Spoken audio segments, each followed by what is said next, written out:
Welcome to Reframe Your Mindset for Success. With me today is James Fleming. How are you today, James? I'm doing great. Thanks, Paul. Thanks for having us on. Looking forward to it. Great stuff, great stuff. So, James, what have you been up to this week? I know it's Friday now, so have you had a busy week? My weeks are always busy. Sometimes I wonder where the days go. But yeah, a productive, good, busy week. I always say when I'm busy. I want it to be a productive, busy week, not just busy for the sake of being bloody busy. Yeah, and it's been a productive week then. Absolutely. Great stuff, great stuff. Well, as you know, with the podcast that I do, it really starts with your story and as many words as you want to tell it. So this is a little bit. It's over to you, and we'll go from there. Oh, where do I start, Paul? Where do I, do you know, by the way, I actually wrote a book about my story called You Can Have Success or Excuses You Cannot Have Both. So I wrote my very first book about that whole journey to success. You know, this how you build Yeah, the success mindset, and I think this podcast is really pertinent to kind of that. I suppose where my journey and the book that I've written. From a very young age, I left school, Paul, and yeah. I left with literally no qualifications. You know, stereotypical working class kid for Glasgow. Um, got a trade, get a job, and that was kind of your expectations. It wasn't going to uni or college or anything like that. Yeah. And it's just really about it's all about the turns and twists that happen in your life and the paths that we can go down in life. And I became an electrician by default, but I don't have time to get into the whole story. But Yeah. I became an electrician by default, and I worked in the construction sector, Paul, for 5, 6 years. Yeah. I then decided that I wanted to do something different, that construction wasn't for me, even though I was making good money.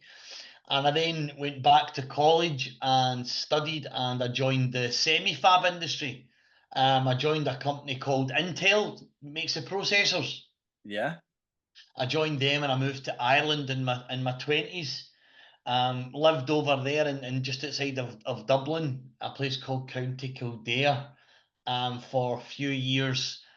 And then I joined the oil and gas sector. And that was Wow. and I lived abroad. So I lived outside the UK for about 24 years, 23 years in total. Okay. Okay. And Yeah. yeah, and I worked in oil and gas, mostly the Middle East and Asia. Yeah.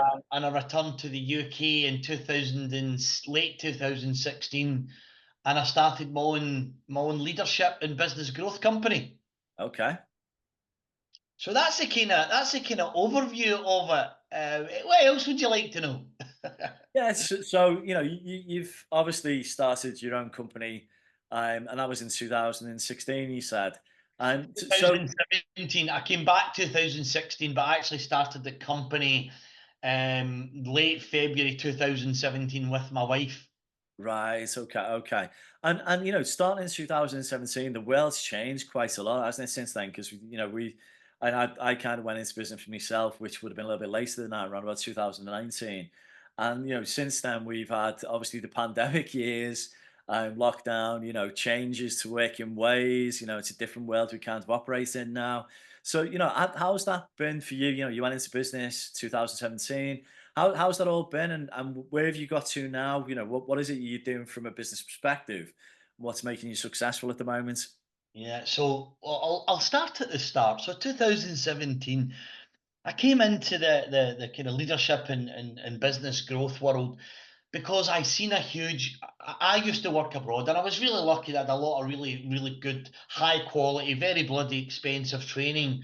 I worked for a large American company, and every time I used to come back, Paul, a lot of my mates were self-employed in the construction sector, brickies and Yeah, joiners and electricians. And every time I come back, I'd be sitting having a pint at the pub and talking about, how's things going. And they would always say the same things, oh, business is rubbish, and it's really struggling, and there's just no profit in the construction sector, and just this really negative mindset all the time, Paul. yeah, And I thought, I think I could do something about that. And that was the kind of, I suppose, the spark.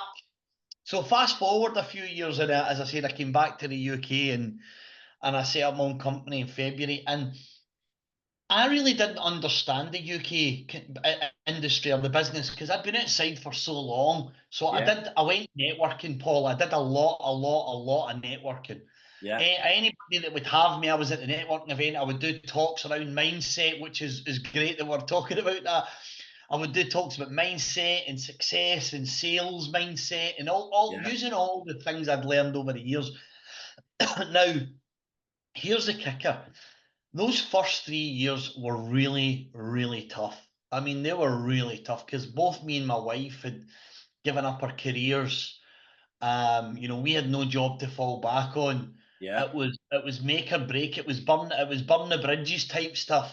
yeah, And the first 2.5 years were really, really tough. Um, but we managed to really turn the business around. And in year three, we really started to grow the business. So rather than being skint all the time, we started to, we're able to make money and really pay ourselves some decent salaries. And yeah. then COVID hit. I know, I know. We had just turned the corner, Paul, and, Yeah, and yeah, COVID I know what you hit, mean. and it was horrendous. I was in tears. Yeah, I remember I'm a huge goal setter, Paul. I'm a huge believer yeah, in goals. The problem with goals is most people get them wrong. But if you learn how to set goals right, mentally set goals right, then goal setting is an incredible way to really grow and develop yourself and your business. But anyway, yeah, I remember standing in the office and I looked up at my goal board and I'd all this work on there, and all these companies were running training, leadership training programs and business training for and self-development training, and literally overnight cancel, cancel, yeah, cancel, yeah, cancel, cancel. I remember, I think it was the 28th or 29th of March, and I remember standing in my office looking at the board, the tears running down my face, yeah, and I'm thinking, everything's gone. Everything's gone. What am I going to do? And my wife looked at me and she said, James, it's not gone. The customers and clients have cancelled, but what we've created is still there. Why yeah, don't we just go about business a different way? And I yeah, looked at that and I was like, what do you mean? She says, well, we can't go into hotels. We can't go to, let them come to us. And I says, how do we do that? She says, let's go digital. yeah, So we literally, I thought, really? So I took a picture of the goal board, I wiped it clean, and we spent the next 2 or 3 days developing a plan on how we're going to take our business fully digital. Now, this was the end of March, right? yeah. By the end of August, I had tripled my turnover from the previous year. Tripled. Wow, wow. I went fully digital. Yeah, I was running courses in Saudi Arabia. I was running courses in Dubai. I was running in the US. I was running in the UK because a lot of people were still at work or they were at home and they were buying these courses to kind of help with their mindset and their motivation. yeah. And yeah, the business just went Took off. bonkers. Yeah. And it never stopped and it still hasn't stopped. Fantastic. From Fantastic. from that day on, Paul, we've doubled in size every year for the last Wow. 4 years. That's amazing. That is Yeah, amazing. yeah, and we work a lot in the construction sector again. Not a deliberate choice, but we just kind of fell into the construction sector. So about 80% of our clients are all UK construction. The rest 20% are mixed industries. But yeah, we've now got from me and my wife back in 2016, we've now got 16 full-time staff, about to hire number 17 today. And yeah, some fantastic growth plans in the future. And I want to add one thing before we move on. Yeah, The reason that we were able to do that, now, if you think of the COVID story, right, yeah, is all about that success mindset, Paul. yeah, It's being able to get out your own bloody way, right? And yeah, see through the trees, see through the mist, see through the clouds, the self-limiting beliefs, and go, you know what? What if I can make this work? What if I did this and it worked? What if? And then just go with that. So that was the kind of key lessons over those years. And it's amazing, isn't it? Because I look back, and it was a little bit similar for me at the time because I was in business and things were going really well, just starting to take off. And overnight, similar thing, everything just dropped off a cliff. And it was that case of, well, do you know what? You've got a choice now. You can do nothing or you can do something. And you've got to think about what that something is going to be that'll add value. And if you can find that something that adds value, it can make a difference. It's kind of a similar way of thinking about things. Yeah, absolutely. And as I said, the reason, by the way, I called my book "You Can Have Success or Excuses" because it's something I use every day. So if any of my team members come to me, and we've a thing where we don't come with excuses, we always come with solutions. But if somebody comes to me with an excuse, I always say, "Let me stop you."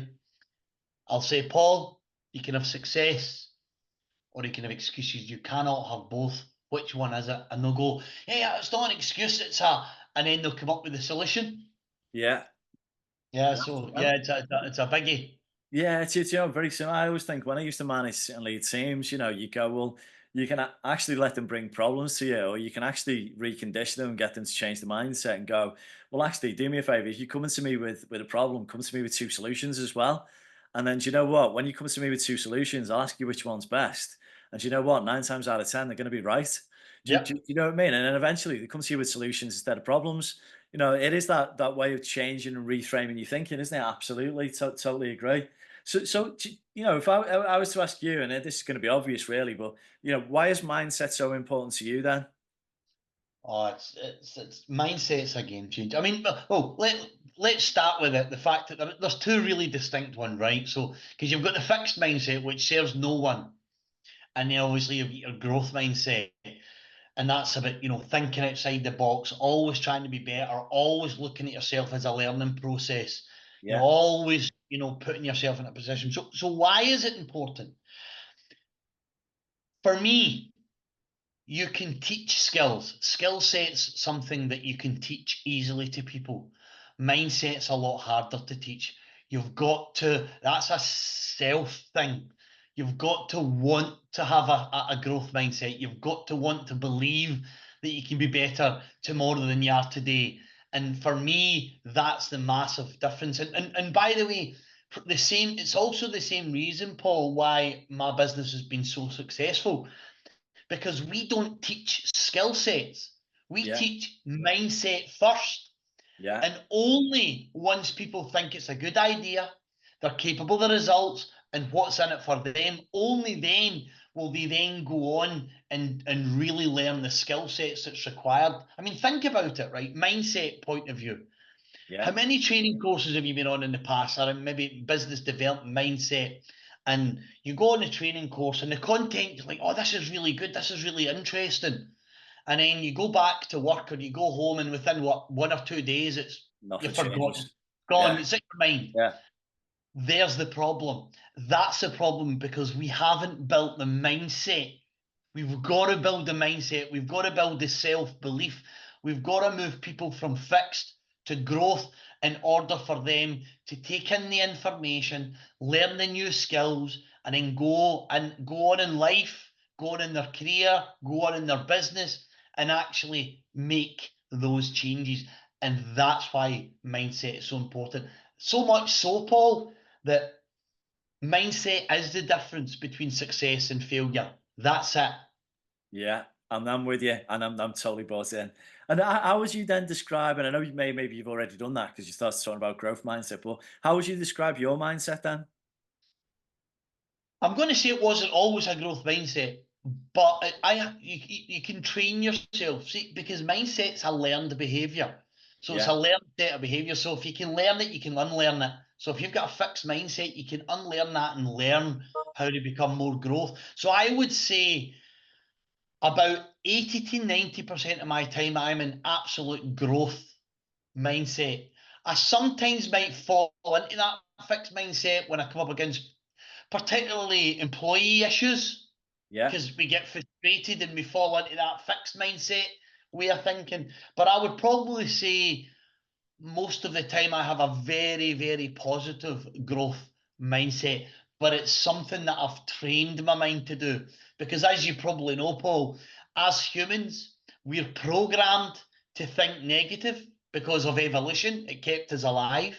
Yeah. So in actual fact, most humans are actually programmed to be negative or think negative, and then it's reinforced by social media, the news, newspapers. I mean, literally everything that you see these days, unless you're into books or audio or podcasts like this, unless you're into really feeding your mind well, that drives a fixed mindset. And Yeah. it's feeding your Absolutely. mind well with podcasts and really good books. That helps you build and create a growth mindset that is your go-to rather than the negative fixed mindset that's most people's go-to. I don't know if that makes sense. Yeah, it does totally. I'm a massive believer. You think about the word mindset, then if you just turn that the other way around, it's that we can set our own minds each and every day. We have the opportunity and the ability to do that. It's just that a lot of people don't take that, and they find that they're programmed, and we're quite easily programmed by life itself, and to look at things a lot more negatively than positively, as you say. Definitely. Absolutely. And as I say, I am a huge believer in feeding my mind and feeding my body well, because that is what it enables me to have such a focused growth mindset. So as I said, most of the time I am in a growth opportunity. It's I don't really have I'm very risk averse because I've got such a growth mindset. You know, Yeah, sorry, I'm no risk averse. The opposite. Yeah, I take risks. I see opportunities. I'm constantly looking for the ways to grow and develop and build the business and build my employees, I'm with you. and that only happens if you feed your mind well. Yeah, well, I'm with you. I'm with you totally, and it's interesting, isn't it? Because if you do feed your mind well, then you're more open to possibilities. Because once again, if you don't, then it's going to be more fixed. Then you're not going to see those opportunities. You're going to see problems rather than opportunities. So on the basis of the way that you set your mindset, well, what tools or techniques could you share that help others? Absolutely. So there's a few different things that I do. Now, most people is going to think I'm a bit crazy, but it's what works for me, and it keeps me, I mean, firing in all cylinders is the easiest way to describe it. So I have a very, very healthy morning routine, daily routine, and evening routine. So for me, the routine, and I'll give you an example. So Yeah. I'm one of those saddos that gets up at 4:20 in the morning. And Wow. it's got nothing to do with the whole, oh, I'm this, I'm that. There's a reason for it for me, and I'll explain. So I get up at 4:30 in the morning.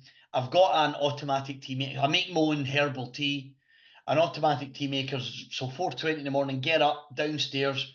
Both me and my wife do this, by the way. Pour our herbal tea in our cups for going out walking. We put a podcast on or an audio book, and it's always about either mindset, business, development, personal development, psychoanalysis, the Yeah. neuroplasticity. It's about what I do all day, every day, right? I Yeah. am living and breathing, and I'm constantly, filling my mind with new ideas.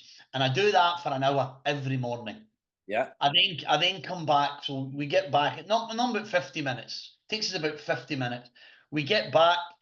I get a shower. As soon as I finish the shower, I sit and I just take 10 minutes. It's quiet. Just sit and I just chill. And I think about what I've just learned in the book or the podcast, and I actually sit in it's a form of meditation, but I'm actually thinking about what I've just learned, the good, the bad, and the ugly. Because a lot of stuff out there and a lot of those books is rehash stuff. Yeah. But I normally take kind of 5, 10 minutes to think about what I've learned, and I think about my training courses and my customers and clients and how I can either use it or help other people with what I'm learning. I then get dressed and I have a high protein breakfast, and that's normally around 6 o'clock in the morning. I have a really high protein breakfast, um, 3 eggs, poached or fried or whatever, beans. I make my own bread. I know, crazy, but I make my own bread because so it's not full of preservatives and additives. And I normally sit down, I have my breakfast, me and my wife, we normally sit and chat, and Yeah. then that's me. I come into the office. So I'm normally in the office about 6:30 in the morning. And the first thing I do is I open everything up and I check my emails. I get all my emails cleaned up and done.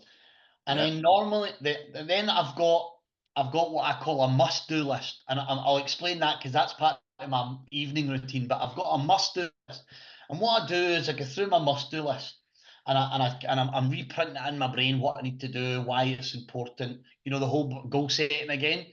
Yeah. And I go through my not my to-do list, right? My must-do list, non-negotiable.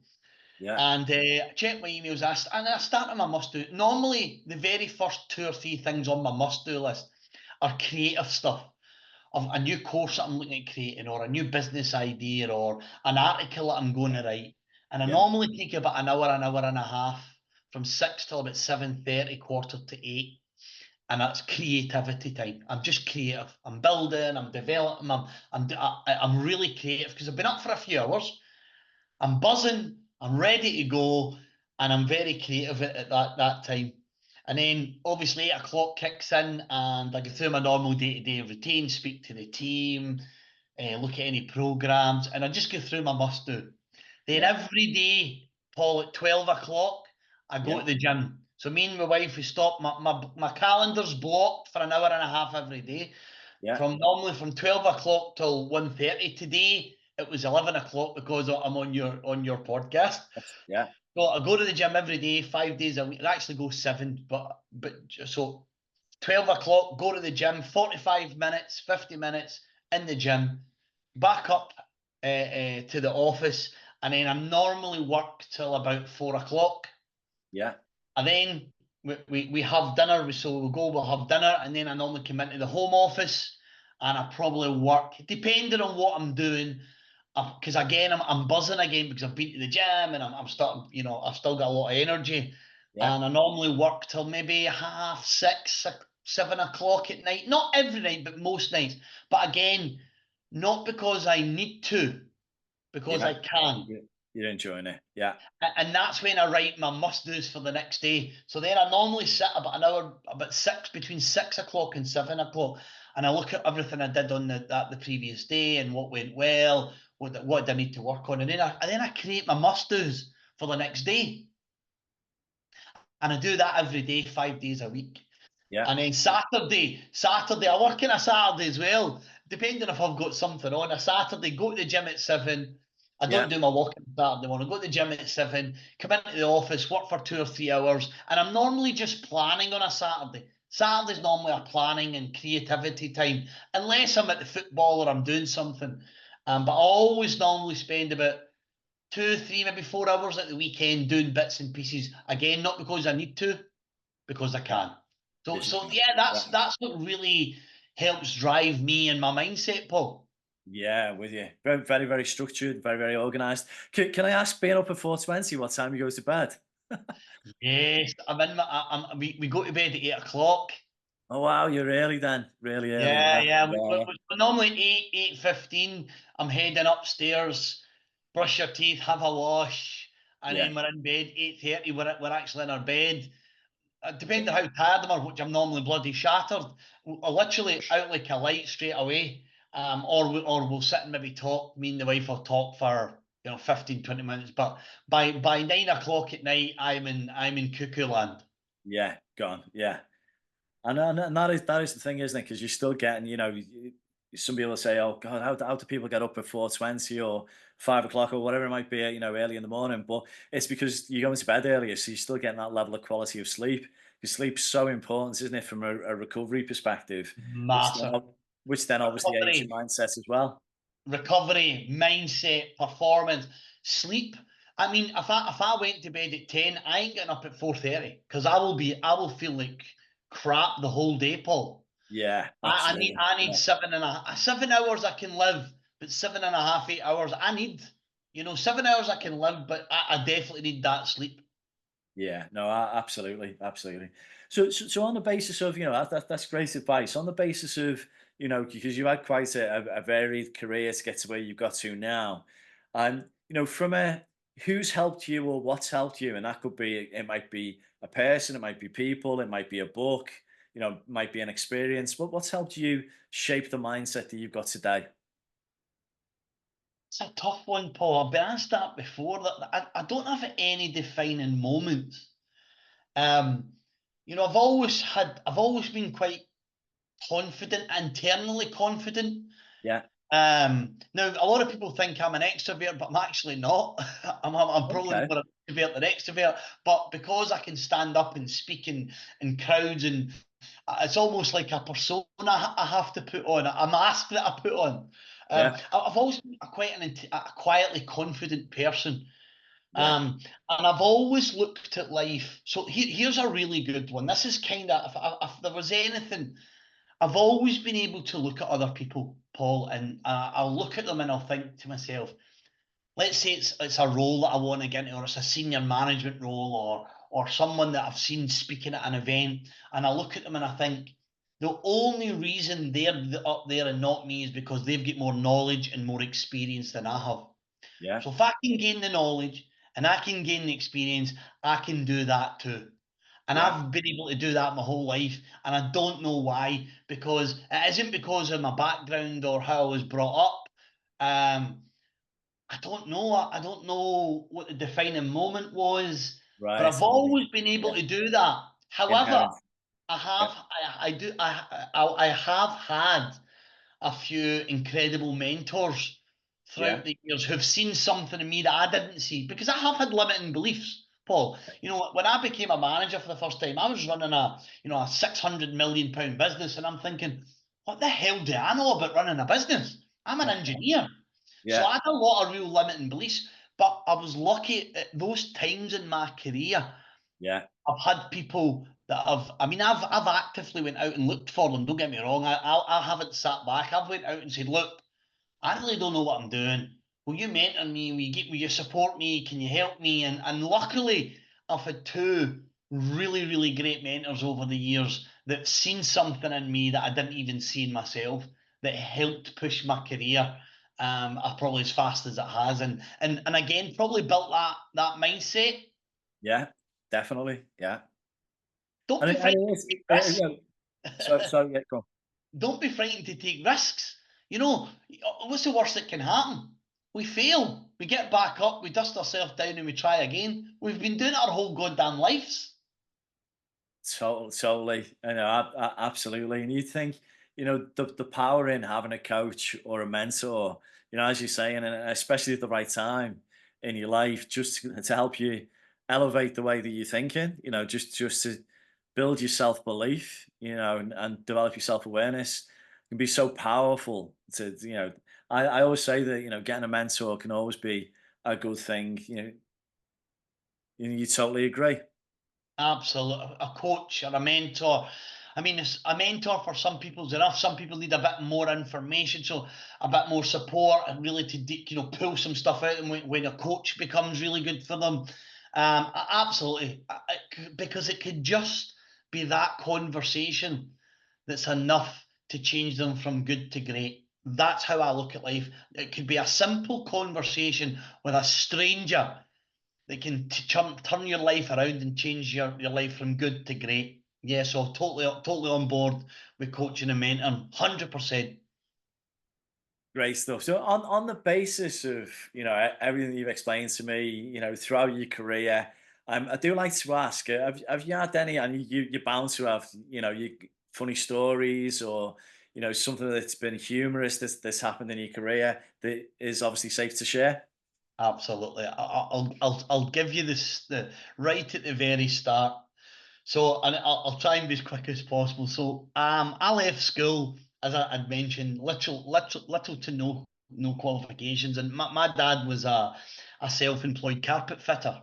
So, still is, by the way, 73, and he still goes out there because it keeps his mind healthy. Anyway, left school, and the plan was to go work with my dad, and I absolutely hated it. So anyway, there was this one. That was a Thursday afternoon, I believe, or a Friday morning. And my dad had come in the night before, and he says to me, James, have you got a job yet? And I'm like, oh, Dad, I've been trying all day. There's no jobs available. And he says, No son of mine will be getting a beep, bloody job. And so he's swearing at me and saying, didn't you get a job? Anyway, I don't know if you remember the big, thick yellow pages we used to get. Oh yeah, yeah. So he throws one of them at me and he says, get yourself a job. So the next day I gets up. It was a Friday morning. I gets up and I'm sitting in, and it was, I'm going to show my age here. It was one of the old phones, Paul. The old dial phones, the Yeah, yeah. one of those, the ones that went round. Your listeners might not know what I'm talking about, but the old phone, it was that you had to dial this thing round. Anyways, so I remember getting the phone and I thought I didn't know what I wanted to do. I had no idea. So I'll never forget this. The big. Do you remember the big fat TVs we used to have as well, Yeah, Paul? yeah, do Some of them imagine. actually had Yeah, 50 pence things. You'd put up your money in the meter to get the TV to come on. yeah, yeah. So anyway, we had a big one of those big TVs, and every time it broke down, my mum would phone the TV repair guy, and he'd come out, and every time he left, she'd go, "That beep bloody cost me a fortune." Blah blah blah blah. So I'm thinking they must make loads of money. So I gets the yellow pages out. Right? And I thought TV repair. So I phones all the local TV repair companies, and no, no, no, no, no, and just no, no, no, no, no.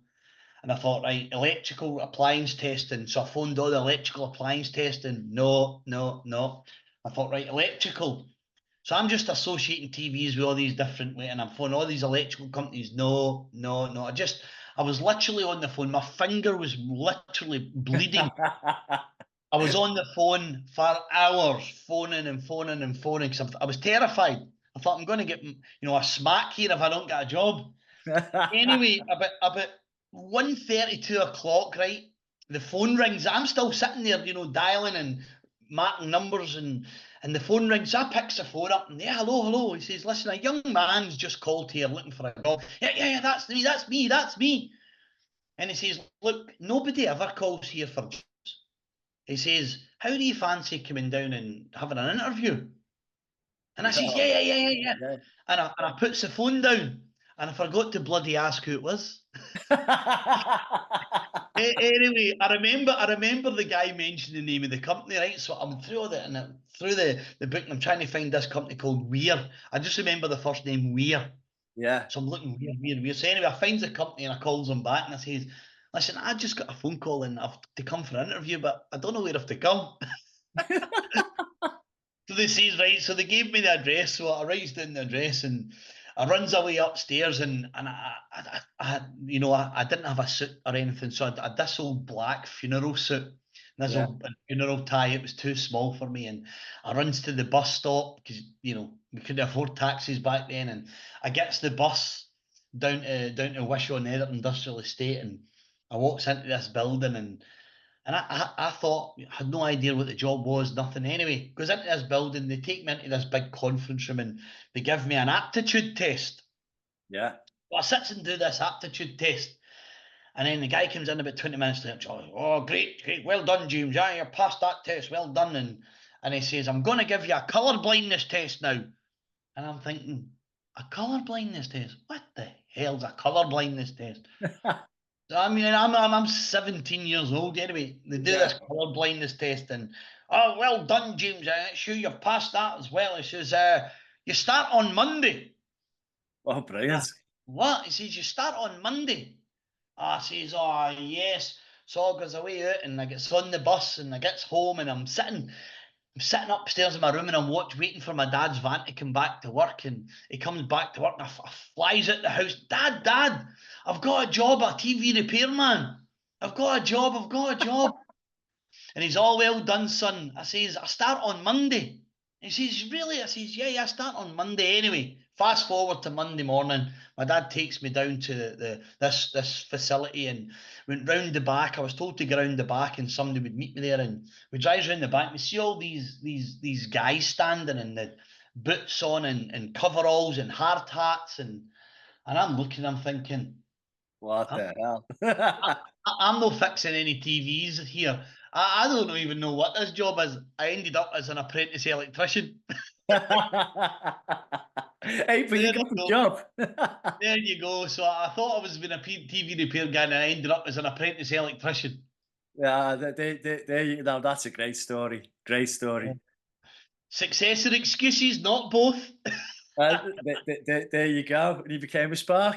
There you go. And yeah, and the rest is history after that. Yeah.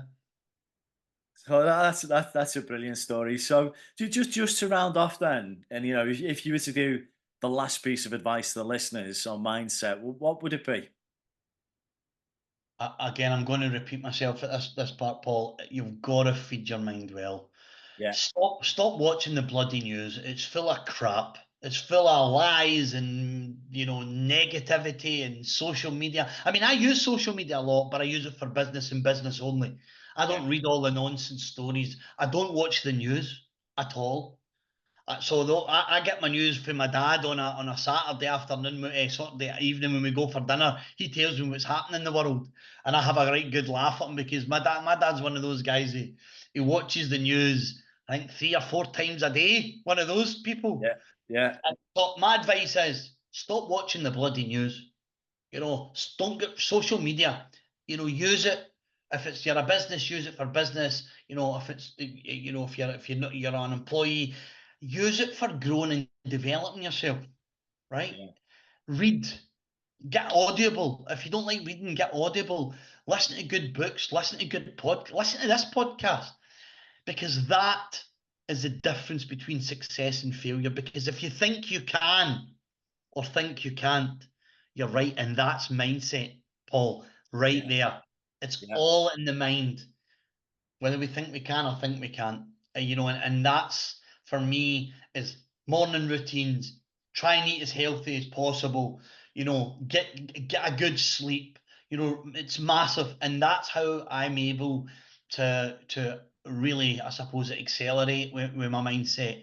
And that's my piece of advice: is feed your mind and feed your body well. Because if you don't, it's going to come back and bite you on the ass. That's great advice. Great advice. So, James, it's been brilliant having you on the podcast. So, thanks very much for your time today. I really appreciated some great insights and some great stories too. Absolute pleasure, Paul, and I'm really glad you invited me along. It's been an absolute pleasure, and thank you.